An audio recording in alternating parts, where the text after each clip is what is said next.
Good morning everyone. जैसा कि हमारा टॉपिक चल रहा था रिलेटिव प्रोनाउन, उसमें हमने उसके कुछ यूज़ देखे थे कि रिलेटिव प्रोनाउन का यूज़ किस तरह और कहाँ पे किया जाता है।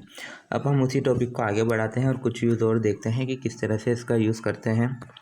तो हम आज देखेंगे यूज़ ऑफ व्हाट, यानी कि क्या का यूज़ किस तरह किया जाता है। When there is blank space in the beginning of a sentence, यानी कि सेंटेंस की शुरुआत में, वाक्य की शुरुआत में रिक्त स्थान हो तो उस तरह के सेंटेंस में हम व्हाट का यूज़ करेंगे। When there is a blank space after the verb, और वर्ब के बाद यानी कि क्रिया के बाद अगर रिक्त स्थान होगा तो उस तरह के सेंटेंस में भी हम व्हाट का यूज़ करेंगे।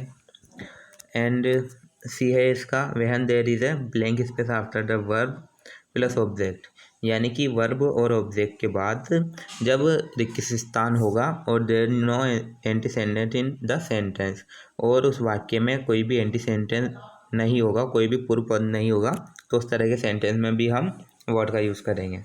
जैसे कि इसका फर्स्ट एग्जांपल देखते हैं हम। यहाँ पे रिक्त स्थान है तो यहाँ हम व्हाट लगा देंगे। कैन बी क्यूरेड, मस्ट बी इंडूरेड, क्या ठीक नहीं किया जा सकता, सहन किया जाना चाहिए। तो इसमें हमने व्हाट लगाया है, ये आपका फर्स्ट टाइप का है, ठीक है। उसके बाद इसकी सेकंड टाइप की, इसमें वर्ब के बाद रिक्त स्थान होना चाहिए, तो दिस इज़, फिर हमने व्हाट लगा दिया। ही लाइक्स, तो इसका मतलब होएगा ये वही है जो उसे पसंद है। इसी तरह यहाँ ये इसकी सेकंड टाइप थी। अब हम देखते हैं इसकी थर्ड टाइप क्या है। इसकी जो थर्ड टाइप है ये वाला, गिव हिम व्हाट्स ही डिमांड, जो उसकी मांग है या जो मांगता है वो उसे दे दो। तो ये हमने इसका यूज़ देखा है कि अगर फर्स्ट टाइप का सेंटेंस देखा हमने कि फर्स्ट में ब्लैंक स्पेस आ गया, सेकंड देखा हमने कि वर्ब के बाद ब्लैंक स्पेस आ गया, उसके बाद हमने थर्ड टाइप देखी है वर्ब प्लस ऑब्जेक्ट और ब्लैंक स्पेस आ गया। आगे बढ़ते हैं हम। अब हमारे नंबर 6 पे है यूज़ ऑफ व्हेन। व्हेन का यूज़ देखेंगे हम। व्हेन का मतलब होता है जब। तो इसका यूज़ कब किया जाएगा। If time is given just before the blank space, when is used as relative pronoun, जब सेंटेंस में जो खाली स्थान है उससे ठीक पहले समय दिया गया हो या टाइम बताया गया हो, मतलब कि कोई भी घटना हुई हो वो उस टाइम पे हुई हो। अगर सेंटेंस में ब्लैंक स्पेस से पहले टाइम बता दिया जाता है तो हम उसमें व्हेन का यूज़ करेंगे, यानी कि जब इसका मीन होता है इसका यूज़ करेंगे हम रिलेटिव प्रोनाउन में।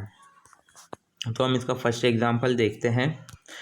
It was midnight when the thief entered the house, यानी कि उस टाइम पर आधी रात्रि थी जब जो चोर है उसने घर में एंट्री की थी, घर में घुसा था। यानी कि इसका मीन ये होगा कि उस समय आधी रात्रि थी जब चोर घर में घुसा था। तो इसमें हमने देखा कि ब्लैंक स्पेस आ रहा है, उससे ठीक पहले टाइम बताया गया है। तो इस तरह के सेंटेंस में हम व्हेन का यूज़ करेंगे। आगे बढ़ते हैं, इसके कुछ एग्जांपल और देख लेते हैं हम। इसका सेकंड एग्जांपल देखते हैं हम। इट वाज संडे, अब यहाँ हम व्हेन लगा देंगे। We went on a picnic, जब हम पिकनिक पर गए थे तब रविवार था। तो यहाँ हमने देखा इसमें भी टाइम बताया गया है, संडे आ गया है ना, और यहाँ ब्लैंक स्पेस आ रहा है तो इसमें भी हम व्हेन का यूज़ करेंगे। इसी तरह इसका थर्ड एग्जांपल देखते हैं। इट वाज 2010, यहाँ हम व्हेन लगा देंगे। My father purchase his house, 2010 में जब मेरे पिताजी ने ये घर ख़रीदा था, यानी कि जब मेरे पिताजी ने ये घर ख़रीदा था जब 2010 था। इस तरह से इसका मीन होगा। तो हमने देखा इसमें भी हमने व्हेन का यूज़ किया है। तो ये कुछ एग्जाम्पल हमने देखे हैं जिसमें व्हेन का यूज़ किया जाता है। आगे बढ़ते हैं हम। अब हम देखते हैं नंबर 7 वाला, यूज़ ऑफ वेयर, यानी कि वेयर का यूज़ हमें कहाँ करना है, जहाँ की इसका मीन होता है। तो हम देखेंगे कि वेयर का यूज़ कहाँ किया जाता है।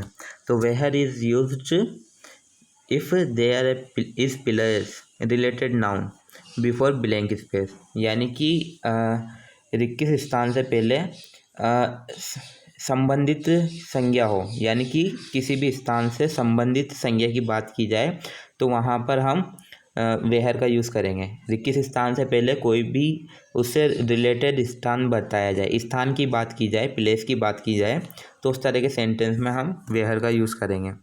जैसे कि हम इसके एग्जाम्पल देखते हैं। फर्स्ट एग्जाम्पल देखिएगा आप, दिस इज़ द टेम्पल, या ब्लैंक स्पेस, यहाँ वेयर आ जाएगा, Gandhi ji was shot dead, यानी कि ये वही मंदिर है जहाँ गांधी जी की मृत्यु हुई। तो यहाँ हमने देखा कि यहाँ ब्लैंक स्पेस है और उससे पहले ठीक प्लेस दिया गया है।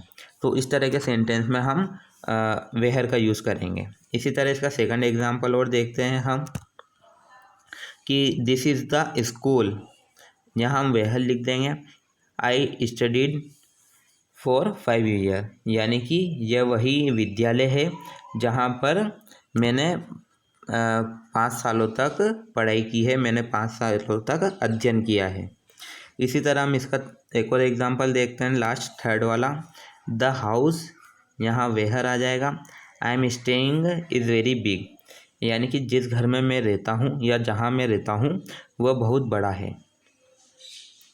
तो हमने यहाँ देखा कि आप इसमें याद रखिएगा कि ब्लैंक स्पेस से पहले कोई सा भी स्थान इसमें आ जाएगा, प्लेस इसमें रिलेट होगा संज्ञा से। तो ये हमने कुछ टाइप्स देखे हैं यूज़ ऑफ रिलेटिव प्रोनाउन। इसके बाद कुछ यूजेस और बच रहे हैं आपके, वो हम नेक्स्ट क्लास में देखेंगे।